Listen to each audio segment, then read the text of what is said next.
देखिए, रोगी को जब हम इतनी चर्चा करते हैं तो प्राय थोड़ा कंफ्यूज हो जाते हैं। बिल्कुल सही। कहते हैं साहब आप ये सब क्या लंबी बात। आप हमें ये बताइए कि अगर आप एक सैंपल डाइट बताना चाहें जी। कि मैं क्या खाऊं क्या ना खाऊं, जी। क्या मैं रोगी हूं आपसे पूछूं, आप जी। मुझे एक सैंपल डाइट बता दीजिए क्या मेरे लिए ठीक ठीक है, जी। कम शब्दों में, तो वो आप एक हमारे लोगों को बताइए। जी।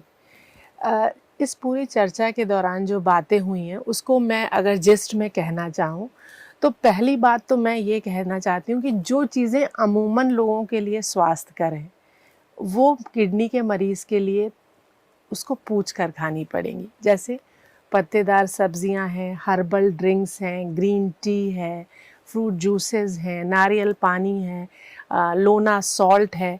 ये चीज़ें वैसे तो स्वास्थ्यवर्धक हैं लेकिन किडनी के मरीज़ के लिए नहीं, सबसे पहली बात। दूसरी बात, जहाँ तक सर सैम्पल डाइट चार्ट की हम लोग बात कर रहे हैं, तो यदि मैं एक अमूमन एक नॉर्मल इंडिविजुअल का डाइट डिस्कस करूं, तो मॉर्निंग में उसको सबसे पहले कोई थोड़ी मीठी चीज़ ले लेनी चाहिए अगर वो शुगर का मरीज़ नहीं है। उससे उसको एनर्जी लेवल अच्छे मिलेंगे और उसको कैलोरी मिलनी शुरू हो जाएगी, जो कि किडनी के मरीज़ों में कमज़ोरी एक नॉर्मल समस्या है। और इसके अतिरिक्त मसल वेस्टिंग बहुत कॉमन है, हम इसको छोड़ नहीं सकते, क्योंकि प्रोटीन रिस्ट्रिक्शन करने की वजह से और भूख की कमी की वजह से किडनी के मरीज़ों में भूख नहीं लगती, उनको खाना देख के उल्टी जैसा फीलिंग आता है because of increase level of creatinine, तो उनको कमज़ोरी रहती है। तो सुबह सबसे पहले कुछ मीठी चीज़ खाएं, जैसे कि पेठा, शुगर कोटेड मखाने या नारियल, ऐसा कुछ खा सकते हैं, लेकिन गुड़ खजूर ऐसी चीज़ें नहीं खाइए। इसके बाद जो आप एक हल्की चाय ले सकते हैं, थोड़ा दूध उसमें कम ही रखा जाए। ग्रीन टी, ब्लैक कॉफ़ी ऐसे बेवरेजेस मना है। इसके बाद अगर हम नाश्ते की बात करते हैं सर, तो उसमें पोहा, सूजी का उपमा, रोटी, इस तरीके के नाश्ते ले सकते हैं। इसके साथ एक हेल्पिंग हमें मिल्क की लेनी चाहिए। अगर आपको वॉल्यूम रिस्ट्रिक्शन नहीं बताया गया, यदि आपको ये नहीं कहा गया कि आप पानी कम पिएं, तो आप दूध, छाछ इस तरीके की चीज़ ले सकते हैं। नहीं तो फिर आपको किसी पॉरेज के फॉर्म में, खीर के फॉर्म में, या फिर पनीर थोड़ा, या फिर गाढ़े दही के फॉर्म में दूध को लेना चाहिए।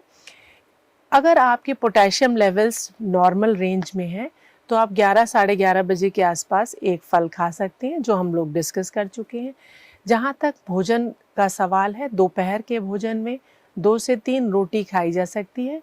रोटी नॉर्मल गेहूं की रोटी होनी चाहिए, उसमें मिक्स फ्लावर और इस तरीके के मिक्स किए हुए आटे को किडनी के हाँ, मरीज़ नहीं आजकल सब खा लोग कहते सकते हैं हैं। कि मल्टीग्रेन आटे की रोटी बना के खाइए, जी। तो गुर्दे फेलियर रोगी को आपका ख्याल है कि नहीं ठीक है ये? सर, क्योंकि आप जो उसमें ऐड करने वाले हैं वो पोटेशियम और प्रोटीन के सोर्सेज हैं, जो कि मिलेट्स और बेसन ही यूजुअली चना यूज़ करा जाता है। इसलिए नॉर्मल गेहूं का आटा छना हुआ उसकी रोटी, 1 कटोरी दाल। वॉल्यूम की जहाँ तक बात करें तो वो अगर सूजन नहीं है तो आप 1 कटोरी खा सकते हैं, अगर सूजन है तो आधी कटोरी फिर गाढ़ी दाल खाने की सलाह दी जाती है। इसके अतिरिक्त जो परमिसेबल वेजिटेबल्स जिनकी हम चर्चा कर चुके हैं वो आराम से खाई जा सकती हैं, उनमें कोई रिस्ट्रिक्शंस नहीं है, चावल खा सकते हैं। जहाँ तक सलाद का सवाल है, सलाद में प्याज, खीरा, ये 2 चीज़ें खाई जा सकती हैं। टमाटर, चुकंदर, गाजर, चूँकि पोटेशियम के सोर्सेज हैं इसलिए उनको कम लेना चाहिए। शाम की चाय में बिस्किट 1-2 खा सकते हैं, भुने हुए मखाने खा सकते हैं चाय के साथ, या फिर थोड़ी मात्रा में लाई खाई जा सकती है। रात के भोजन में यदि हम देखें तो दोपहर की भोजन की तरह से हम 2 या 3 रोटी, सब्जी और 1 या 2 सब्जियां ले सकते हैं। दाल, पनीर, सोयाबीन की बड़ियाँ ये मना होती हैं रात में, इसलिए क्योंकि प्रोटीन लोड की वजह से। अदरवाइज़ अगर आपकी किडनी अच्छी काम कर रही है तो आप वो ले सकते हैं। और रात में सोते समय 1 कप दूध का सेवन किया जा सकता है।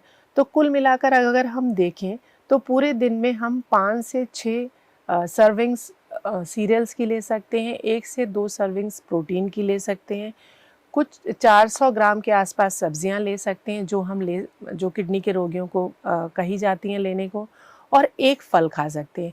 नमक की मात्रा हमको 1 छोटा चम्मच चाय का रखना चाहिए यदि सूजन नहीं है, और अगर सूजन है तो आधा छोटा चम्मच।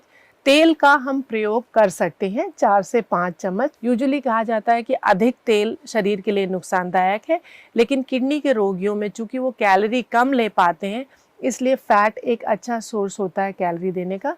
तो बहुत ज़्यादा तेल का परहेज करने की ज़रूरत नहीं है। इसके अतिरिक्त पानी को आपको देख करके और डॉक्टर की सलाह और अपना हाइड्रेशन लेवल देख करके लेना होगा। आशा है इस वीडियो में खान पान के बारे में आपको क्या ध्यान देना है, ये जानकारी उचित लगी होगी और आप अपने जीवन में इसको प्रयोग में लाएंगे और अपने गुर्दे और अधिक खराब होने से बचाएंगे। धन्यवाद। नमस्कार। नमस्कार।